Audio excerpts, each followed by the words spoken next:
Why Freddie Mercury refused to fix his teeth and how it created his voice. They called him the greatest performer who ever lived. But there was something Freddie Mercury refused to change about himself. Something that doctors begged him to fix. Something that made him different from every other rock star in the world. His teeth. 4 incisors that jutted out like tombstones. A smile that could fill stadiums but made photographers cringe. An imperfection that the world told him to hide. But what nobody knew was that those teeth held a secret. A secret that would create the most powerful voice in rock history. A secret that would make Queen immortal. New York City, 1980, Madison Square Garden. 20,000 people screaming for an encore. Backstage, a young dental surgeon approached Freddie with an offer that could change everything. "Mr. Mercury, I can fix those teeth. 1 surgery. Your smile will be perfect." Freddie looked at the man. His eyes were cold, distant. "Doctor," he whispered, his voice barely audible over the crowd's roar. "You don't understand. These teeth, they are my voice." The surgeon laughed. He thought it was a joke. He had no idea how wrong he was. Born Farrokh Bulsara in Zanzibar. Raised in India. A boy with a mouth full of secrets and a voice that could shatter glass. 8 years old. Standing in front of his bedroom mirror in Bombay. Singing to his reflection because the other children laughed at his teeth. "Why won't you fix them, Beta?" His mother Jer would ask, watching her son practice scales for hours each day. "Because they make the sound different, Mama." Young Farrokh would reply. "The air moves differently. The music comes out." Better. His teachers at boarding school called him Bucky. The bullies were crueler. But when Farrokh sang in the school choir, something magical happened.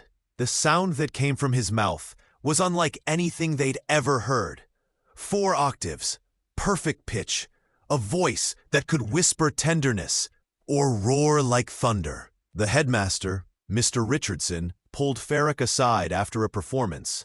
"Son, have you ever considered fixing your teeth?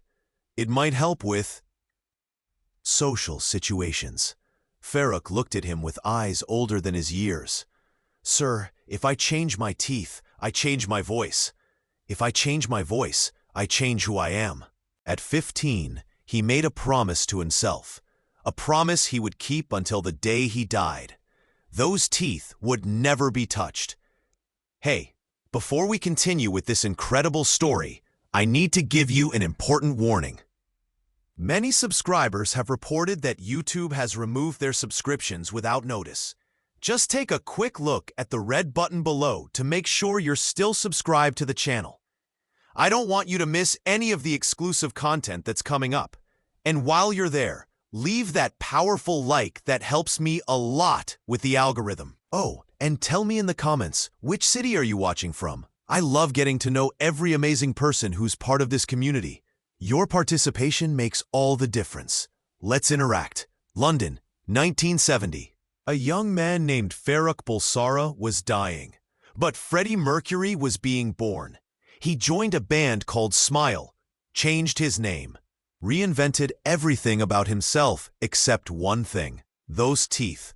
"Freddie, mate," said Roger Taylor, the drummer, "you've got an incredible voice, but maybe if you fixed your teeth, record companies would take us more seriously." Freddie's response was swift, cold. "Roger, darling, I am not changing anything about myself for anyone. These teeth are part of who I am." But privately, Freddie was conducting experiments. Late at night, alone in his Kensington flat, he would practice singing with different mouth positions. He discovered that his prominent incisors created a unique resonance chamber. The overbite forced his tongue to work differently. The spacing allowed air to flow in patterns that other singers couldn't achieve. When he sang high notes, the teeth acted like acoustic chambers. When he sang low notes, they created a vibrato that was impossible to replicate. Dr. Morrison, a vocal coach at the Royal Academy of Music, examined Freddie in 1971. "Mr. Mercury, your dental structure is..." unusual. But it creates a unique acoustic signature. Your upper incisors actually enhance your resonance. Freddie smiled. That crooked, magnificent smile. Doctor, I've known that since I was 8 years old. Then why do you let people criticize them? Freddie's eyes grew dark. Because the best secrets are the ones people think they understand. Queen's first major American tour, the land of perfect smiles and Hollywood dreams. Every interview, the same question. Freddie, when are you going to fix your teeth? Every answer, the same. Never. But behind closed doors, the pressure was mounting. EMI Records executives cornered Freddie in his Los Angeles hotel room. Freddie, the American market is everything. If you just fixed your teeth, we could make you the biggest star in the world.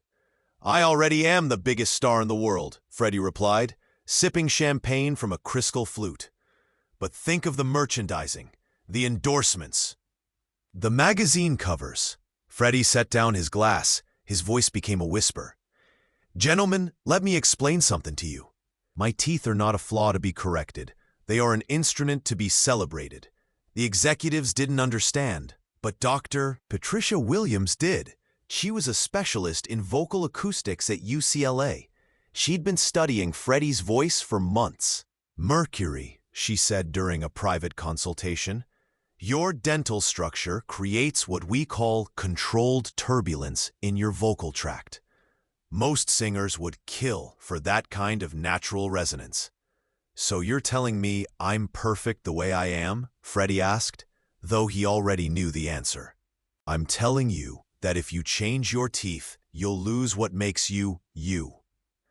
That night, Freddie called his mother in London. Mama, they want me to change my teeth. Beta, what does your heart tell you? My heart tells me that God made me this way for a reason. Then listen to your heart, my son, not to the world. Live Aid, Wembley Stadium, 72,000 people. 9 billion watching worldwide. 20 minutes that would define Queen forever. But 3 hours before the performance, Freddie was in crisis. A prominent American plastic surgeon had cornered him backstage. Freddie, I can fix your teeth right after this performance. The surgery has advanced.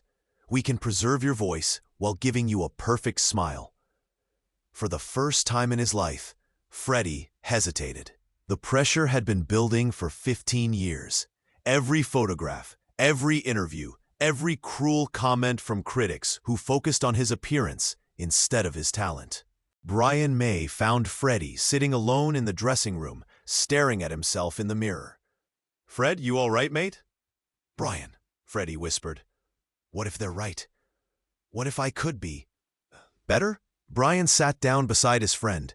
Freddie, in 20 minutes, you're going to walk out on that stage and prove to the world that you're already perfect. Not despite your teeth, but because of everything you are. But what if... No what ifs, Brian interrupted. Remember what you told me when we started Queen? I won't be a rock star. I'll be a legend. Freddie looked at his reflection one more time. You're right, darling. I was born this way. I'll die this way. 20 minutes later, Freddie Mercury walked onto the Wembley stage. Those crooked teeth flashed in a smile that could be seen from space. His voice soared across the stadium, across the world, perfect in its imperfection.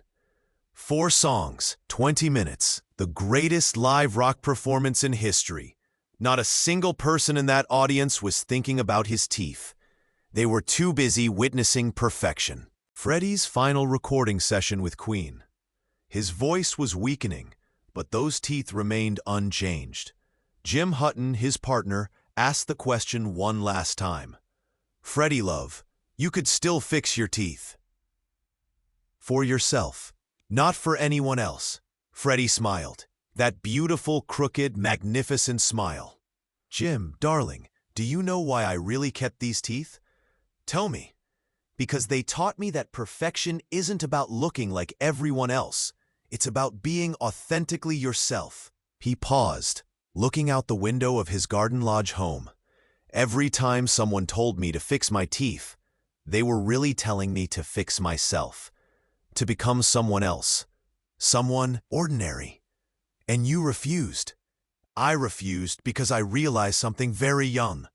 These teeth didn't make me different. They made me, me. And me was enough, more than enough. Dr. James Patterson, Freddie's final vocal coach, visited him during his last months. "Freddie, your voice is still extraordinary, even now." "Doctor, that's because nothing about me has changed. I am who I've always been." "Do you ever regret not fixing your teeth?" Freddie's laugh filled the room. "Regret? Darling, those teeth gave me the voice that conquered the world. They gave me the smile that launched 1,000 dreams. They gave me the courage to be myself when the whole world wanted me to be someone else." He looked directly at the doctor. "My teeth didn't need fixing. The world's perception of beauty did." November 24th, 1991. Freddie Mercury died as he lived. Authentic, unchanged, perfect in his imperfection. His teeth, those 4 prominent incisors that the world wanted him to hide, became part of his legend. Today, scientists study recordings of Freddie's voice. They've discovered that his unique dental structure created harmonic frequencies that other singers cannot achieve. His overbite created a resonance chamber that gave him his distinctive vibrato. His spacing allowed for breath control that enabled 4-octave range. The very thing the world told him was wrong was actually what made him right. But here's the secret that even Freddie's closest friends didn't fully understand. It was never really about the teeth. It was about refusing to let the world define him. It was about choosing authenticity over acceptance. It was about understanding that true perfection comes not from hiding our differences, but from celebrating them. Today, when young singers ask vocal coaches how to sound like Freddie Mercury, they're told the same thing. You can't. He was unique. His voice came from his soul, his passion, his refusal to be anything other than himself. The boy who sang to mirrors in Bombay became the man who sang to the world. The teeth that made him different made him legendary. The imperfection that society wanted to correct became the perfection that time cannot forget. Freddie Mercury never fixed his teeth, but perhaps his teeth fixed him. They reminded him every single day that he was not meant to be like everyone else. He was meant to be Freddie Mercury, and that was more than enough. That was everything. In a world obsessed with perfection, he chose to be perfectly imperfect, and in doing so, he became immortal. The question isn't why Freddie Mercury refused to fix his teeth. The question is, what would you refuse to change about yourself if you had his courage?